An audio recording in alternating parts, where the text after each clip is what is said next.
Hey, today we are going to make roti, which is in our cookbook, the school cookbook, and it's on page 7. This is a super fun and easy snack and meal that we make. We like to put peanut butter and jelly on it for our snack. I like to make it at home, and I like to pair it with my dinners as bread or some sort of side. It's super easy. It's super great to make with kids. I love it a lot. So first, there's only 3 or 4 ingredients. First you'll need flour, oil, salt, and warm water. So we'll take 3 cups of flour. We'll pour it in, and then salt is optional. I like a little salt, just kind of a tiny bit. And then I'm gonna mix this.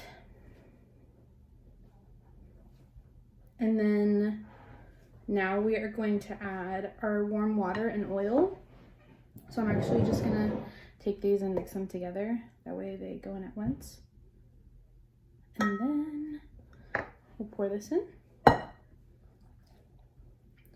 And the great thing about this is that you can, at school we have everyone stir. We either sing the alphabet or Twinkle Twinkle, or we count to 20 so that everyone has a chance to stir. You could even use your hands to kind of mix it in, which is something I like to do, just to get the flour all incorporated with the wet ingredients. Mine's coming together now. So I started using my hands because it's just a little easier to incorporate the dry ingredients with the wet ingredients.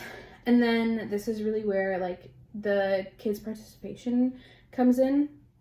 This is a really fun part. So you can just take some of the dough, a ball, take a little bit, maybe the size of a golf ball.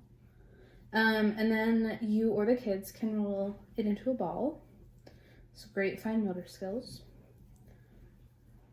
Take it, and then, I would say definitely flour the surface.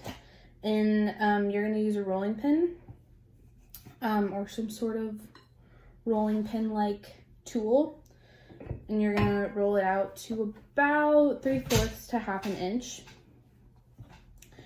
And you can even take it and kind of spread it with your fingers like this if you don't want to use a rolling pin or don't have a rolling pin. Just as long as you're flattening it out, and you don't want it too flat and you don't want it too thick. And if you take a golf ball size piece of dough, you're actually not going to get super big pieces, which is fine, especially if you're making them for kids. They're perfect kid sizes. Yeah, this looks really great. I'm excited to fry this up. Okay, I'm going to make the rest of these into cute pieces of roti, and then I'll meet you at the stove. Okay, we're at the stove. I'm oiling my cast iron pan. Cast iron is what we use at the school. I also think it's great for something like this because it helps develop a really nice browning to the outside of it. If you don't want to use cast iron or don't have cast iron, you could always just use a nonstick pan. Whatever pan you do use, I would just suggest using a good amount of oil. That way it doesn't stick. And the oil is also your personal preference. You can use olive, canola, vegetable.